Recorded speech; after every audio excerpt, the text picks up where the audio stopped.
साथियों नमस्कार, मैं अंचल अग्रवाल मैथ्स क्लासेस में आपका स्वागत करता हूं। हम लोग रेशियो एंड प्रोपोर्शन अर्थात अनुपात एवं समानुपात कर रहे हैं। उसी क्रम का यह पार्ट 7 है। पार्ट 6 में हम लोगों ने जो रुपए होते हैं, रुपया पैसा, उनकी वैल्यू को कन्वर्ट करके कैसे सॉल्व करते हैं, इस तरह के प्रश्नों को किया था, जो कि परीक्षा की दृष्टि से काफी महत्वपूर्ण होते हैं। ओके, जो मेनली रेशियो प्रोपोर्शन के कॉन्सेप्ट्स हैं हम उनको कवर कर चुके हैं। फिर भी कुछ ऐसी चीजें बचती हैं जिनको कवर करना भी आवश्यक होता है। क्वेश्चन ये है आपका, एक समूह में 36 स्टूडेंट्स हैं, 36 विद्यार्थी हैं, जिनमें लड़के और लड़कियों का रेशियो है 3:1, मतलब 3 लड़कों पर 1 लड़की। ठीक है, कितनी और लड़कियां इस ग्रुप में शामिल की जाएं कि लड़के और लड़कियों का अनुपात 9:5 हो जाए। क्लियर है? बहुत ध्यान से समझिए और इस प्रश्न को अपन लोग करेंगे ऑप्शन के थ्रू। ठीक है, ताकि आप ये समझ सके कि ऑप्शन से भी हम लोग कैसे आंसर को कैच कर सकते हैं बिना क्वेश्चन को सॉल्व किए। ओके, ऑप्शन है आप लोगों के 8, 3, 4, 6। ठीक है, फिर से इस प्रश्न को समझिए। एक समूह में 36 स्टूडेंट्स हैं, जिनमें लड़के और लड़कियों का रेशियो 3:1 है। कितनी और लड़कियां इस ग्रुप में शामिल की जाएं कि लड़के और लड़कियों का रेशियो 9:5 हो जाए। क्लियर? और ऑप्शन फिर से रिपीट कर देता हूं, 3, 4, 6, 8, ये आपके 4 ऑप्शन है। ठीक है, अब आप मुझे एक चीज बताइए कि पहले 36 स्टूडेंट्स थे, अगर अब हम उसमें अब आप 4 ऑप्शन को लेके देखें कि 4 ऑप्शन को ऐड करेंगे तो कितने कितने स्टूडेंट्स आएंगे। 36 में 3 जोड़ेंगे तो 39, 4 जोड़ेंगे तो 40, 6 जोड़ेंगे तो 42 और 8 जोड़ेंगे तो 44। ठीक है, यानी कि 3 लड़कियों को शामिल किया जाएगा तो 39 टोटल स्टूडेंट्स हो जाएंगे। 4 लड़कियां शामिल हो जाए तो 40 टोटल स्टूडेंट्स। 6 लड़कियों को शामिल किया जाए तो 42 टोटल स्टूडेंट्स और 8 लड़कियों को शामिल किया जाए तो 44 टोटल स्टूडेंट्स हो जाएंगे। यहां तक क्लियर है? अब आप क्या कर सकते हैं इस क्वेश्चन को तुरंत सॉल्व करने के लिए कि जो आपका नया अनुपात बन रहा है 9:5 का, आप इसको ऐड कर लीजिए। कितना हुआ 9/5? 14। 14 इस और इंगित कर रहा है कि जितने भी नए स्टूडेंट्स होंगे टोटल, वो वही संख्या हो सकती है जो 14 से डिविजिबल हो। यस, और 14 से डिविजिबल केवल एक ही संख्या होगी इन चारों में, 36 + 6 42, यानी कि 6 लड़कियों को शामिल कर लेंगे तो हमारा आंसर आ जाएगा। तो ये एक तरीका होता है प्रश्नों को सॉल्व करने का। मेरी बात आप समझ रहे होंगे कि मैंने क्यों किया होगा ऐसा, आप इस चीज को समझ लें। अब हम इस क्वेश्चन को चलिए सॉल्व ही करके देख लेते हैं कि आखिर 14 से डिवाइड वाली मैंने चीज सोची ही क्यों। ठीक है, एक समूह में 36 स्टूडेंट्स हैं, लड़के और लड़कियों का रेशियो 3:1 है। ठीक है, लड़के कितने होंगे हम कैसे निकालेंगे? कैसे निकालते हैं आपको पता है कि रेशियो का टोटल करो, 3 + 1 4। ठीक है, और जिसकी संख्या निकालनी है उसका मल्टीप्लाई, तो 3 × 36 ÷ 4 करते हैं। तो अब आप एक चीज महसूस कर रहे होंगे कि जो रेशियो का टोटल होता है वही तो डिवाइड में आता है। ओके, तो 3 ÷ 4 × 36 करोगे तो 27 तो आपके लड़के आ जाएंगे और बची हुई 9 लड़कियां हो जाएंगी। राइट? अब कह रहा है कि कितनी लड़कियों को शामिल करें। आपके सामने रेशियो क्या बना अभी, मतलब क्या क्या संख्या आ गई, 27 और 9। अब आपको लड़कियों को शामिल करना है तो इस तरीके से मान सकते हो, 27 ÷ 9 + x।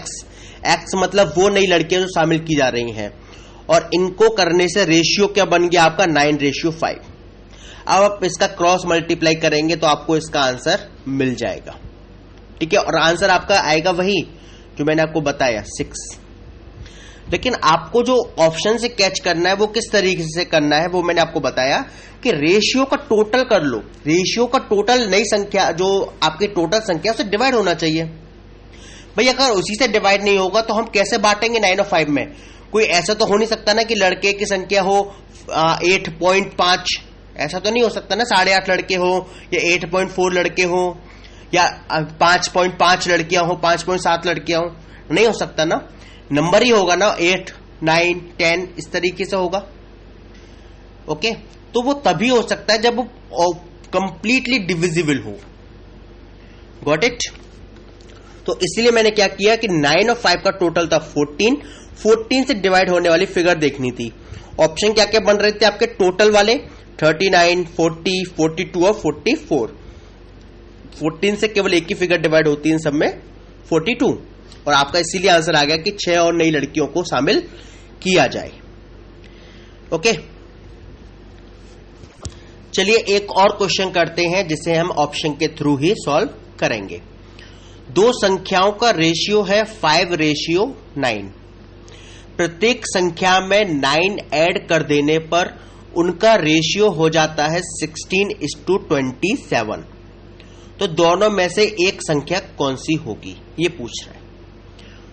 दो संख्याओं का रेशियो 5:9 है, उनमें से प्रत्येक में 9 जोड़ देने पर, 9 को ऐड कर देने पर उनका रेशियो हो जाता है 16:27। तो पूछ रहा है दोनों में से एक संख्या कौन सी होगी। ठीक है, चलिए ऑप्शन है आपके सामने 66, 77, 88 या 99। 66, 77, 88, 99। ओके, पूछ रहा है दोनों में से एक संख्या कौन सी होगी, हमें यह बताना है। पहली बात तो ये बताइए क्या 66, 77, 88 या 99 इन चारों में से कोई भी एक ऐसी संख्या है जो 5 से डिवाइड हो सकती है? पूरी तरह से नहीं हो सकती ना। ओके, 5 का डिविजिबल रूल आपको पता होगा, मैंने बताया हुआ है। 5 से वही संख्या डिवाइड होती है जिसके एंड में 0 हो या 5 हो। ठीक है, और 66, 77, 88 और 99 से ऐसी कोई भी संख्या नहीं है इन चारों में से जो 5 से डिवाइड होती हो। अब इन चारों में से ऐसी कौन सी संख्या है जो 9 से डिवाइड होती है? तो वो इन चारों में एक ही संख्या है 99, 9 से डिवाइड होती है, तो 99 आपका आंसर हो जाएगा। अब आप देखिए, आपको सॉल्व नहीं करना पड़ा, आपने तुरंत आंसर दे दिया। आप सॉल्व करेंगे तो आपका समय निश्चित जाएगा। समझिए, दो संख्याओं का रेशियो था 5:9। ठीक है, प्रत्येक में 9 को ऐड कर देने पर न्यू रेशियो हो जाता है 16:27। तो दोनों में से एक संख्या पूछ रहा था। तो जो दोनों में से एक संख्या पूछ रहा था, उसके पूछने का तात्पर्य हो जाता है कि जो पहला रेशियो था 5:9, इसमें से कौन सी एक संख्या होगी, ना कि नए रेशियो में से। क्लियर है? तो अगर आपसे कभी भी इस तरह से पूछे कोई भी चीज को, आप पहले ही रेशियो में लेकर जाएं, जब तक मेंशन ना करें कि नई संख्या में से कौन सी होगी। अगर नई संख्या नहीं पूछ रहा है तो हमेशा हम लोग पुराने ही रेशियो में जाएंगे जो प्राइमरी रेशियो हमको दे रखा था। 5:9 का है यहां पर, यानी कि हमें वो संख्या बतानी है जो 5 और 9 के रेशियो में से संबंधित हो, है ना। तो सबसे पहले हमने 5 को चेक कर लिया, तो 5 से संबंधित कोई भी इन चारों में से ऑप्शन नहीं था। तो अब हम 9 को काउंट करेंगे, 9 को कंसीडर करेंगे। 9 का एक ऑप्शन हमको मिल गया था 99, इसलिए मैंने तुरंत कह दिया कि 99 इसका आंसर होगा। लेकिन वहीं अगर इसमें ऑप्शन और होते और 5 से डिवाइड होने वाला भी ऑप्शन होता, तब भी हम इसको ऑप्शन के थ्रू ही करते। और कैसे करते, आगे अगर ऐसा कोई क्वेश्चन आता है हम लोग उसको कंसीडर करके मैं आपको बताऊंगा कि कैसे हम इस चीज को सॉल्व कर सकते हैं। ठीक है, एक और क्वेश्चन करते हैं अपन लोग, ऑप्शन के थ्रू ही करेंगे इस क्वेश्चन को भी। 7:13, 7:13 के प्रत्येक पद में क्या जोड़ा जाए कि नई संख्याएं 2:3 के अनुपात में हो जाए। 7:13 यानी कि 7/13 समझ लीजिए, या 7:13, जो भी आप समझना चाहें। उसके प्रत्येक पद में क्या जोड़े कि नई संख्या 2:3 के रेशियो में आ जाए। ठीक है, चलिए बहुत सिंपल तरीके से करेंगे। ऑप्शन है इसके 1, 2, 3, 5। ठीक है, 4 ऑप्शन है आपके सामने, 1, 2, 3 और 5। चलिए हम मान लेते हैं 7:13 दे रहा है, 2 संख्याओं का रेशियो। हम मान लेते हैं पहली संख्या 7 होगी, दूसरी संख्या 13 होगी। सबसे आसान है मानना, भाई रेशियो भी 7:13 हो गया, कोई दिक्कत नहीं आई। ठीक है, 7 और 13 हमने संख्या मान ली। अब आप क्या करें, इसमें आप ऐसी संख्या जोड़ के देखें जो इन ऑप्शन में दी हुई है। सबसे पहले 1 को कंसीडर करते हैं। अगर दोनों में 1 जोड़ेंगे तो क्या हो गया, 8:14, और 7 में 1 जोड़ोगे 8 हो जाएगा, 13 में 1 जोड़ोगे 14 हो जाएगा। तो 8:14 हो गया, और 8:14 आपका 2:3 में कन्वर्ट नहीं हो सकता। 8:14 को हम क्या कह सकते हैं, 4:7। क्लियर है? चलिए अब 2 ऐड करके देखिए, तो 7 और 2 9, और 13 और 2 15, 9 और 15 हुआ। इससे आप करेंगे तो 3:5 आ गया, ये भी 2:3 नहीं आया। फिर आप 3 को कंसीडर करके देखो, तो 7 और 3 10, और 13 और 3 16, 10 और 16 हुआ, ये भी आपका 5:8 आया, ये भी 2:3 नहीं आया। अब आप क्या करके देखो, 5 को कंसीडर करके देखो, 7 और 5 12, 13 और 5 18, 12 और 18 दो संख्या हो गई आपकी, और 12 और 18 का करेंगे तो 6 2 12 और 6 3 18, 2:3 आ गया। तो इस तरीके से इसका आंसर क्या हो जाएगा, 5। यानी कि प्रत्येक पद में 5 जोड़ दो, आपका आंसर आ जाएगा। लेकिन ये जो मैंने आपको बताया वो हर जगह कारगर हो या आवश्यक नहीं है। जैसे दो संख्याएं 7:13 के रेशियो में थी, तो संख्या आपकी 14 और 26 भी तो हो सकती है। भाई 2 का मल्टीप्लाई दोनों में कर दो तो संख्या हो गई, क्योंकि अपन को तो रेशियो चाहिए ना, केवल 7:13। ठीक है, 2 का मल्टीप्लाई करोगे तो 7 दूनी 14 और 13 दूनी 26। ठीक है, अब आप यदि इन दोनों के प्रत्येक मद में 5 जोड़ोगे, 14 और 5 19, और 26 और 5 31, तो इनका रेशियो हो गया 19:31, 19:31। तो ये हर जगह पर कारगर नहीं है। तो इनका जो पैमाना होता है वो कई बार अंदाजे पर टिका हुआ होता है। या तो एक तरीका आपके पास ये है कि आप पूरे क्वेश्चन को सॉल्व करके देखें, जैसे मैंने आपको तरीका बताया हुआ इस तरह के प्रश्नों को सॉल्व करने का। फिर से बता देता हूं, दो संख्या आपका रेशियो दे रहा है 7:13, 7/13 कर सकते हैं। प्रत्येक संख्या में क्या जोड़े, तो 7 में भी x जोड़ दो और 13 में भी x जोड़ दो, क्योंकि संख्या तो एक ही जोड़नी है। 7 + x divide by 13 + x is equal to, नया रेशियो क्या बन जाएगा, 2:3, 2/3। 7 + x divide by 13 + x is equal to 2/3। और आप इसे आप क्रॉस मल्टीप्लीकेशन के थ्रू सॉल्व कर सकते हैं। ठीक है, तो आपको प्राइम मेथड भी अपना सकते हो, और यदि आपको लगता है कि इस तरीके से भी आप कर सकते हो तो हो सकता है, ऐसा नहीं है कि होगा नहीं। मैंने आपको करके दिखाया है, 7 में 12 जोड़ा, 13 में 7 में 5 जोड़ा, 13 में 5 जोड़कर मैंने रेशियो निकाल कर आपको दिखाया है।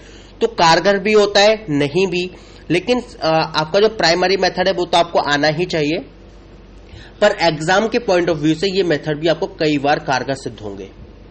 ऐसा नहीं कि आपको ऑप्शन से मदद नहीं मिलेगी, कुछ क्वेश्चंस होंगे आपको ऑप्शन से मदद नहीं मिलेगी, पर अधिकतर क्वेश्चंस में आपको ऑप्शन से मदद मिलेगी ही मिलेगी।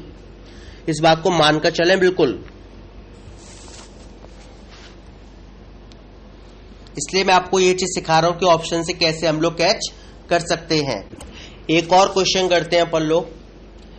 यदि 8 divide by 2 is equal to b divide by 3 is equal to c divide by 4 हो, मतलब a/2 बराबर b/3 बराबर c/4 हो, तो फिर आपको बताना है a plus b plus c divide by c की value, a plus b plus c divide by c की वैल्यू।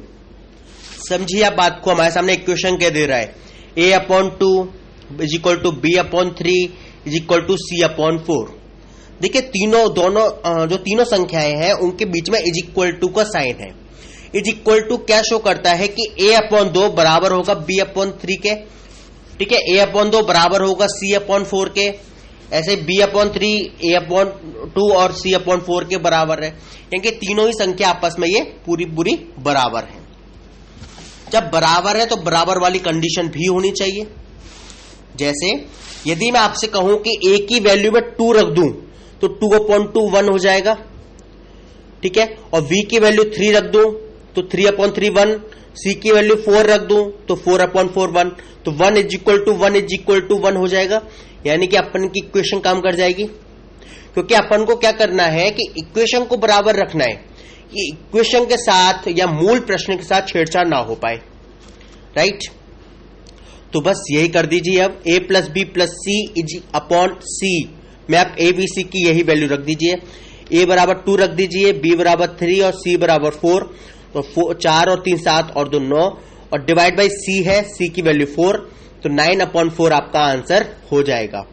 कैसे किया समझिए। a/2 था, b/3 था, c/4 था, आपस में ये बराबर थे।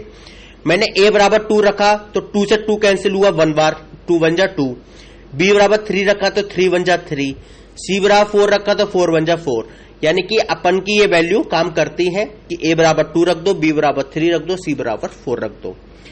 आप इसकी जगह कुछ और भी रख के देख सकते थे जैसे, लेकिन मूल जो कुछ इक्वेशन है वो बराबर होनी चाहिए, ठीक है। a बराबर यदि आप 4 रखते, b = 6 रखते और c = 8 रखते तो तीनों की वैल्यू 2 2 2 आ जाती।